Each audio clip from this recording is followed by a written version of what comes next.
We're going to make you feel good about yourself this morning. That's the goal anyway, because Charles Miller is here with Scenic City Neurotherapy. And if you've watched him on the show every month for the last several years, actually, you find that one, Charles loves what he does.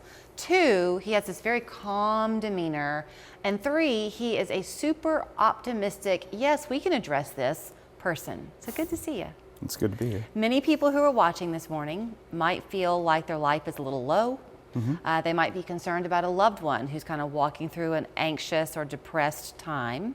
And so your kind of word of wisdom this morning is don't wait. Don't feel like it has to reach a certain point and then you can justify getting some help. Absolutely. One of the biggest things I think people do, especially, we're not real good at proactive care in this country. It's like we kind of wait till we get sick before we address a problem rather than seeing those early warning signs. We get very busy with life. We just keep moving and moving and pushing until all of a sudden we're overwhelmed. Overwhelmed, that's a key word, because that's part of probably the obstacle when you are a person struggling with depression. You hear people say very often, I'm just overwhelmed. That mountain to climb is a tall one. Yeah. So there again, your proactive approach would minimize that. Absolutely, and that the height of that mountain is related to your ability at the moment. So as your functionality diminishes because of just excessive pushing and excessive wear and tear, is kind of a good way to kind of look at it. All of a sudden that mountain that shouldn't be that big feels very big. I mentioned that you love what you do. Part of what you enjoy is talking to people, not just the helping, but the precursor to that, which is the initial consultation. Yeah. So when people come to you, it's not quick, Charles. They're going to really have a chance to pick your brain. Well, it's very important they understand what this process is designed to do, because the patient is the determinant of success. Meaning that I usually tell them when they come in, it's like, you are the scientist and the science experiment. It's like, you're the piece that's changing, but this is only meaningful change if it's meaningful to you. And so when they have a very good idea about what to expect with our process from start to finish, and then what the end result is supposed to look like, that's where we see success. Let's talk about the process. There are a couple of different avenues that you'll take with somebody, right? So we have two different treatment methods we offer, and if somebody comes in and we sit down for about an hour and we talk about the processes and we talk about how they're struggling and we see if this is even the fit for them. If it's not the fit for them, there's many people I've said, hey, you know what, you just need you need to be connected with somebody to talk to, or a depression coach. And we connect them there, and it didn't cost them a thing to talk to me, and all we did was connect them with another provider. Okay. But in many cases, people come in and there is they've taken on this wear and tear for a period of time, and so they're not functioning at their best. We essentially turn the physiology of the brain. Essentially, think of it like the wiring. It's like we're just upgrading the area of your brain that processes the world around you. So all of a sudden, that mountain that you have to climb feels the right size. It's not exceptionally high because your functionality is low.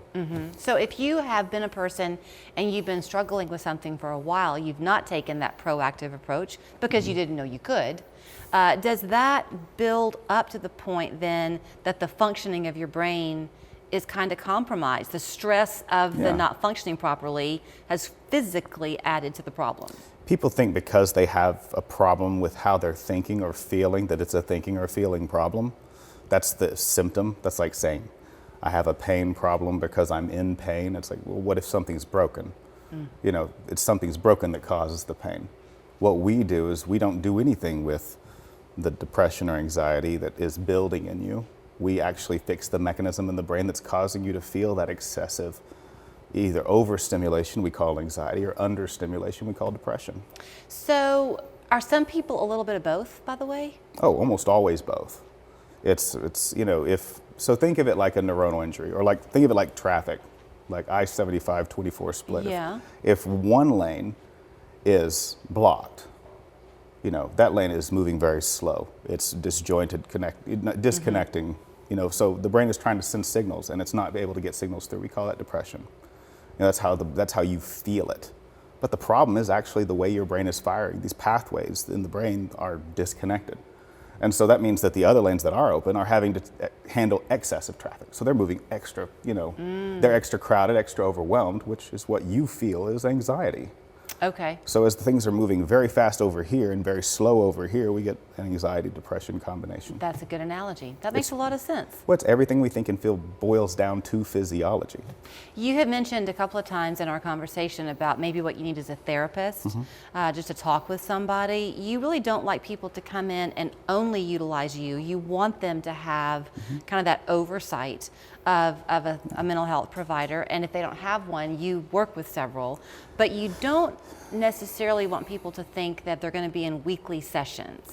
No, and especially from when we talk about adding in adjunctive mental health support, that can be everything from, you working with somebody that you've already been working with. Like if you already have a therapist that you connect with, that you already have an established relationship with, keep that therapist. That therapist is doing their job beautifully, and if you already feel like you're making progress with them, stay with them. If you don't have one, we're going to connect you with somebody, and it may not be a therapist. It could even be, if you've heard of it, like depression coaching. It's somebody that there are several providers in our community that offer depression coaching, and so it's a very forward focus. So it's less about looking backwards and understanding why I got here, right, and more of figuring out how I got from where I am to where I want to be. Typically, when somebody comes to you, how many times do they get to you before they can kind of function successfully on their own?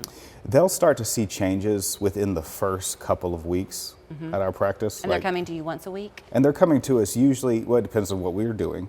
So our TMS program, our transcranial magnetic stimulation program, the patient comes much more frequently. It's like we're making, little steps every day. They're coming Monday through Friday, and it's for 36 total sessions. But within the first couple weeks, we usually start to see movement, and then it starts to snowball from there. With our ketamine infusion program, they come to see us about twice a week for the first few weeks, and then after that, it's intermittent. It can be anywhere from every 4 to 6 weeks to once every few months. However they're feeling, basically. Yeah, and it's very much patient driven, and we teach them how to gauge that. And you liken it to physical therapy, where the goal is to get you to that plateau point where you can take it and run on your own. If the goal isn't self-management, then what are we doing? Yeah. Well, let me show people how to get in touch with you. It's Scenic City Neurotherapy. They're over on Shallowford Road.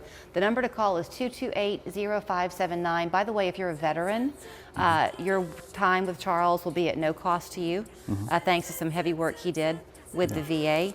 And if you're struggling with PTSD, depression, anxiety, even some chronic pain, give him a call. See how he can help.